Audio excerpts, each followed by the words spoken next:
welcome to a new episode of Let's Talk Esports. It's a ferret, yeah? Today in this episode, we're going to talk about some of the off-season changes, the preseason, and the 2015 League of Legends World Champion SK Telecom. Get down. Anyway, all right. So the last time I had made a like this, no border, uh, and it was group stages. I think it was Group B, which was weird. It was a little out of place because Group A, D, or Group A, C, D, and then B. And then I just did A and B, which is had CLG and Cloud9 in them, all that kind of stuff, all that jazz. Whatever, we're over it. We've made it to the finals about 5 days ago, I think. It is Wednesday, maybe Saturday. 5 days ago. It's whatever. I've been working, playing a lot of League for the end of the ranked season. Up again. Oh, I say hi to the camera. And other than that, let's get down to the 2015 World Championship. So SK Telecom play against Crew Tigers, and everyone is thinking that this will be the first time any team goes undefeated at the World Championship. And that dude, no. And that team would have been SK Telecom. Unfortunately, that didn't happen. So Crew Tigers win at least one game. SK Telecom goes 15-1. All right. Yeah, I think they go 15-1. 15-1 overall in the World Championship. And people, oh my God, don't go there. Hey, come here. Come back here. You're gonna fall and you're gonna hurt yourself. Come back here. Back here. Get down. Anyway, people have been discussing whether or not that is more dominant than Samsung White last year, or the previous SK Telecom finish in Season 3. Hi. I'm gonna say no.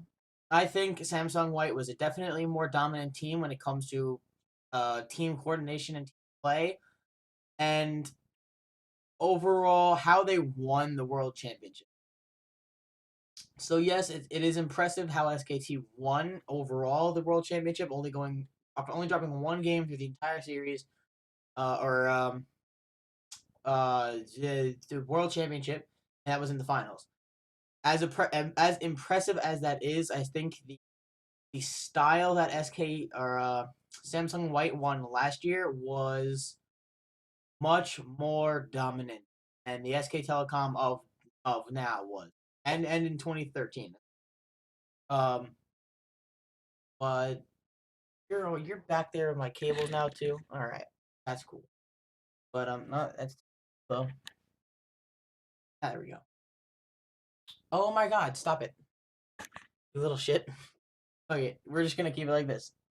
We're just gonna keep it like this. Fine. Um. All right. So basically, I think that Samsung White played much more into the meta of 2014 than SK Telecom played into the meta of now. Um, the way Samsung White won their games last year, um, whenever they won, it was mostly dominant fashion and under 30 minutes. SK Telecom, while it was mostly 30 minutes or so, or 35 minute long game time, so it's not much longer than Samsung White, but their games were. It's hard to determine this year's Worlds because a lot of the way the team won was strictly based off snowballing. So the fact that the games were somewhat close kind of says a lot about Samsung White, because Samsung White had the fastest time of winning. I believe not in the World Finals per se, because SK Telecom 2013 had the fastest World Finals run, which was 3-0 against Royal Club. And the last game was like 24 minutes, something like that. 22 minutes, something incredibly quickly. But Samsung White had this special way of winning, where they just rolled over whoever they were playing against like it was absolutely nothing. Nobody meant anything to them, man. Easy peasy. SK Telecom kind of did the same thing, but there was a lot less rolling and a lot more team rotations and snowballing. So they didn't lose a lot of towers in the World Championship. Um, I'm pretty sure they had the least amount of deaths over any team that participated in the World Championship, even though they played like 16. And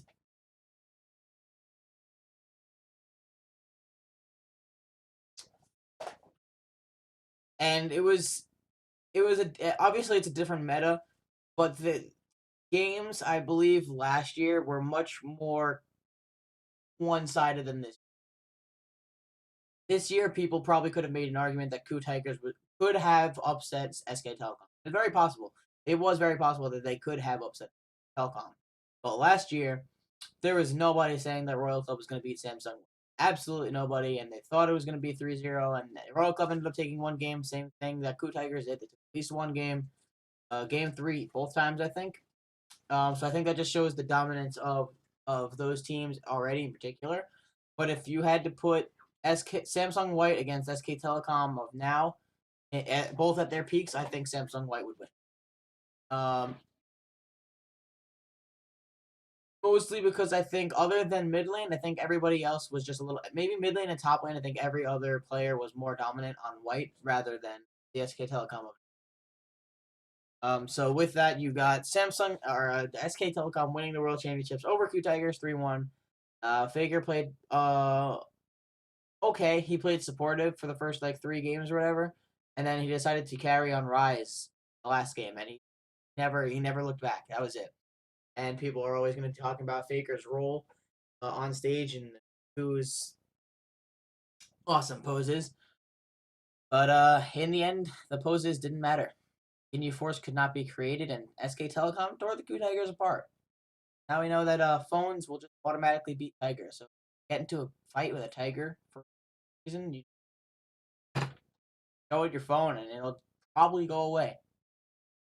Just maybe a tip. Yes. Um. So as for, I mean, there's really not much to talk about the World Finals. They were pretty simple. SK Telecom just dominating all the games for the third one, which they lost. But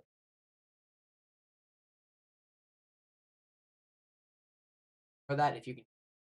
But on to the off season. So the off season, for most teams, has just started now that the World Championship is over, and there's already been a lot of good stuff happening.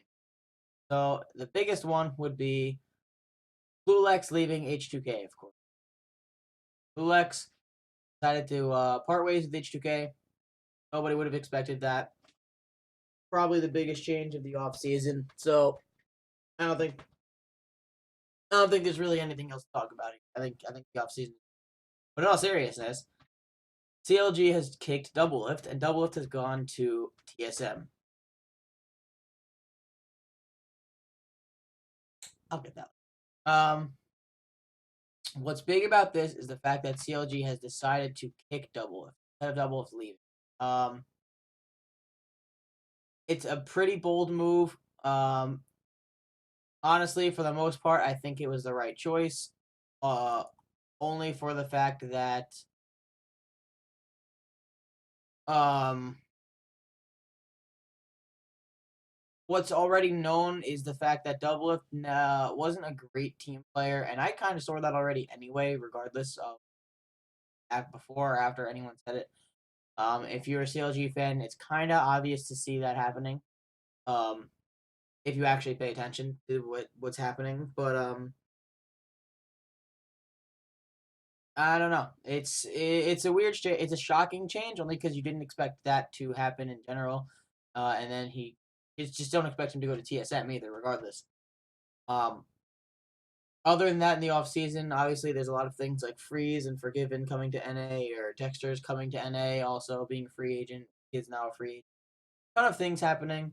Liquids are Xpecial is now a free agent. TSM has have had a lot of people leave, like Dyrus retired, Santorin retired, and Lustboy went to a streamer. Um, CLG also removed Pull Belter in favor of Huhi. There's a whole commotion as well, and then I am San Jose is coming up, and most people don't know how that's going to go, only because the teams don't. I don't think that most of the teams know what their rosters are going to be like for that time. Now on to the preseason. Season is the next biggest thing where um,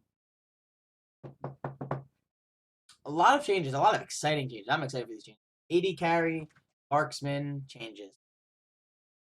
What's good about that is that it's been a very long time since any of that has happened. I think it's the first time. Um, and a lot of them look really cool. I was playing some of it on the PBE, and a lot of it's really fun. I won't go into what's overpowered or what's not because the masteries are stupid. Masteries are really ridiculous. Some of them can be horribly strong for certain champions. But all that stuff will be shown in the next few days. I've been playing a lot of ranked, going to plat. I skipped gold 2, got demoted, brought back up to gold 1, got plat promos, lost plat promos, trying again today. So I'll be doing that for the next couple of days if you don't hear back from me. Again, a while for Let's Talk Esports. Think that's it, honestly. Quick episode, only because I haven't done them in a very long time and kind of late, and I kind of want to get back to playing League. Also because I have to open tomorrow, so it'll be fun. Good. Eric finally made it. So if you like the rest of the channel, remember to like and subscribe. We got the next stuff right over here now. We got the YouTube channel and my Twitch channel, and then we also got the YouTube channel itself. This has been Let's Talk Esports, episode 999. And hopefully more to come. So other than that, not much to talk about. Some of the preseason stuff is really cool, but I'm sure most people already know about it. Over it, off-season stuff is still changing, and in the World Finals, SK Telecom, baby, once again, round 2.